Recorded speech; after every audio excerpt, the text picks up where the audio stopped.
In this master plan video, we're going to be talking about how to grow the youth group at the church.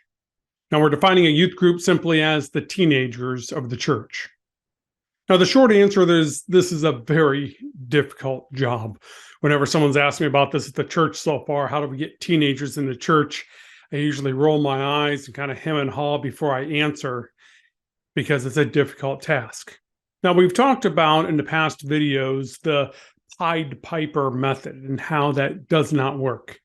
A church simply cannot hire a youth minister and assume that teenagers are somehow, for some reason, are going to magically appear at the church. Many churches kind of work under this false assumption. Now, it's possible maybe to get a slight bump in youth, but no real meaningful change. Any increase in the teenagers of the church is also usually not sustainable through that Pied Piper method. It typically comes in waves and cycles. As we have teenagers, then we don't have teenagers. The honest answer is that it's near impossible to get teenagers to come to church. I know that's not the answer everyone wants to hear, but it's near impossible to get teenagers to come to church. Now, the good news is I did not say it is impossible to get teenagers to come to church. I only said it was nearly impossible. This is, without a doubt, the most difficult demographic to get in a church. But with all of this said, what specific tactics can we employ to increase our chances of success at getting teenagers in the church? Well, the first answer is to play the long game. In the last videos, we've talked about reaching young families, specifically the young families from our own preschool. Our preschool and the young families in general that we would draw from all walks of life are the farm system for our youth group. To build a sustainable youth program with lots of teenagers that doesn't go on cycles, some days we have teenagers and some we don't, we need to first build a dynamic children's ministry. That is step one. If next year we get in 2024, we manage to get just 5 new preschool kids from only 2 or 3 families joining the church. Out of 240 families or 240 preschoolers we have in the preschool, we just got 5 from about 2 to 3 families join the church. Now, this may not seem like a big number. It seems like a very, very small success, almost nothing to write home about. But if we're also at the same time able to improve our retention issues, which we talked about in past videos, and then we repeat the same small marginal success in 2025, then all of a sudden we have 10 new kids in church.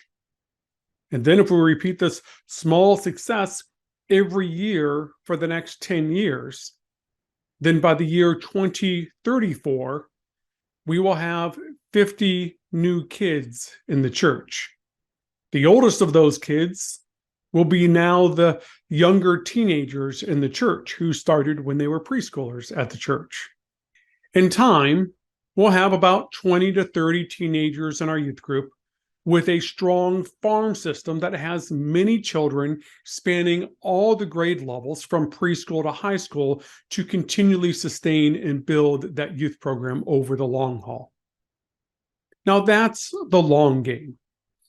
What can we do in the short term to increase the teenagers in the church?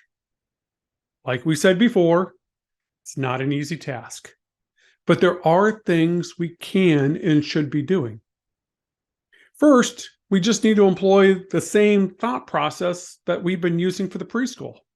I mean, everyone I've talked to is always like, oh, we have this great preschool on our property. That's a system that we should be drawing from. They're right on our doorstep. So why aren't we tapping into that better?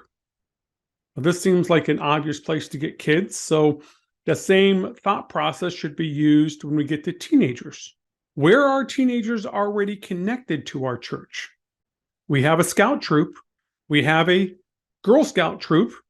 There is an official Sunday at the beginning of February every year. It's a national thing called Scout Sunday. This is a day set aside for Scout troops to take a lead role in the worship experience at the church. Over my years in ministry, different Scout troops have participated in different churches I've served at different levels.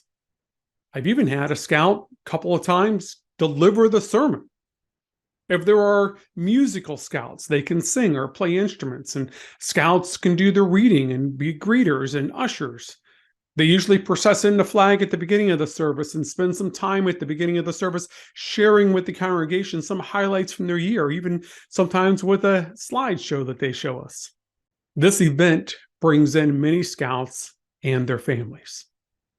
Now, it's true many of these Scouts probably already have a church, but if their family does not have a church and maybe been considering looking for a new church, Scout Sunday is a great time to break down that invisible barrier to the church, and it allows them to see our church, give it a test drive in somewhat of a safe, familiar setting of Scout Sunday, knowing that they have children who are Scouts leading the service.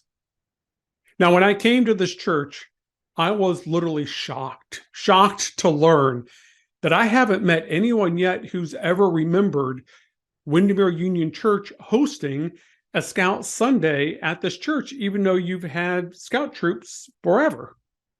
This is a huge missed opportunity for this congregation. Huge. Now, the next thing that we can do in trying to attract teenagers in the church is be more involved with the local schools.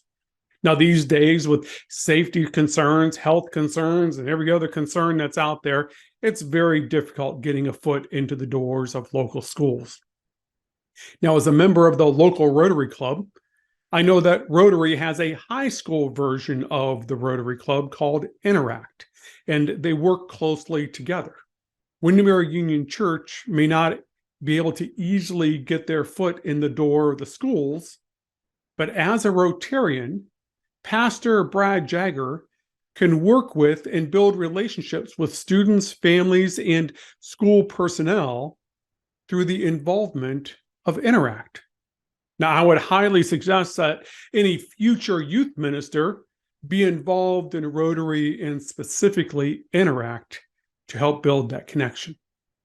Another way into the schools is through community service hours. Every student needs these hours to graduate. Students are often grasping at ways to get their hours in. And the anxiety for finding what to do for their service hours often proves more difficult than actually doing the service hours itself. This is why I would suggest that at Windermere Union Church, we create a well thought through, turnkey community service operation. We can create a system where students have a clearly defined opportunity to earn 5 to 20 hours a month in community service if they simply follow our plan. We can provide work opportunities on Sunday morning. Teens who, like to babysit, maybe even have a certification in babysitting, can help assist with our children's program. A youth considering going into the hospitality industry might help with cookies and coffee in the morning time. And not only are they getting volunteer hours, but they can put that on a hospitality resume someday. And another person who might be interested in technology, maybe is working the sound system or the lights for the school plays, or wants to pursue this kind of a background as a future, they can assist in our AV booth on Sunday morning. We can have many other opportunities that not only are service hours, but can almost work as an internship where they're doing something that they would like to do later in life anyways. And this would be a good resume builder, something to put on an application for school that they volunteered in this way. And we can be providing these opportunities for these youth. But if they weren't going to go into that and they wanted to work in the AV booth and get their hours in that way, of course, we'd love to have them anyways. But if we had enough variety, we can connect it with their personal interests. And of course, it doesn't just end there on Sunday morning. We have yard maintenance around the church. There's a lot of projects at the church. But also, we're a church, so we're involved in a community, and we have connections with many outreach projects that we can coordinate with the kids and help be their liaison and help with, again, that turnkey, well thought out program where we are helping them with the difficult part of setting it up and making it work. They can serve food to the needy. We can connect them with opportunities at Dave's house. There's a whole host of things that we can be doing, helping students get connected with the greater community. Now, when we do this, it should not be just a random, half-hearted list of ideas like I'm spouting off here in the video. I'm really just spouting off ideas. We're in a brainstorming session. These need to be clearly defined with leadership guidance for each of these opportunities, and they need to be clearly defined and laid out in a very structured form. Again, turnkey operation. We need to have multiple paths for students with multiple interests. And the most important part of this, again, am I stressing this enough? It needs to be a turnkey, simple operation. It must be simple and spoon-fed for the teenagers. Have any of you out here have teenagers? Have you ever worked with teenagers? It needs to be simple and spoon-fed.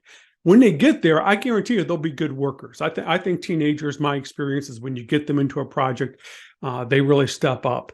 But it's that whole, what do I do? Do I need to call these strangers at the church or strangers at Dave's house? And how do I set it up? That's a little bit more uncomfortable situation for a teenager. But if we helped them and guided them through it, we would be their central point of contact, which wouldn't be a bad thing for our church. The key to this program is going to be having it organized, well thought through, and guiding the students through, and have it be such a great reputation for that level of assistance that schools are contacting us to help connect us with their students. High schoolers will flock to Windermere for their service hours if we do this right. Now, we do need a reality check. Students flocking to our church for their service hours does not mean that they're going to be flocking to our church for worship and youth group. I think we all kind of already figured that one out. But it is a door that we've opened. Service hours will bring them one step closer to worship, one step closer to youth group. And for those who will be volunteering directly on Sunday morning, whether it's hospitality or the AV booth or children, it's going to be more teenagers visible on a Sunday morning in worship, even if they're just there for the service hours. The perception then for another family coming in who may have just been randomly church shopping are going to see all these teenagers around our church. Plus, simply having this program in place is going to have good PR for the community. It's going to let the community know that we are engaged with the schools and engaged with the community, engaged with teenagers. All the things that we mentioned here, the scout troops, again, may or may not ever come to the church, but if we're having a Scout Sunday, if we're having this, engagement with the schools through Interact, if we're having this community service hour program, even though this is technically not a youth group, it's going to then give off the outer perception that we are very engaged with teenagers, and that's going to lay the foundation for teenagers to come in a very real, solid way. Right now, we don't really have a whole lot to brag about when it comes to teenagers in the church. But if we put these programs in place, again, that random family coming in, looking around, does this church have any youth? Does it have teenagers? And they see someone in a sound booth. They see someone reading scripture. They see someone helping with the children's church. They see someone helping with the coffee and the snacks after church. All of a sudden, it becomes a lot more visible that we are a church for teenagers. Like we said earlier, attracting youth to the church is not easy. But at the same time, look at all the fairly obvious and really not all that difficult things that we're not doing that could help connect the teenagers to the church. So let's spend the next few months, if not the next year, it might take a while to get some of this fully in place. to make these adjustments that we need, and we will begin to slowly see teenagers trickle back into our church.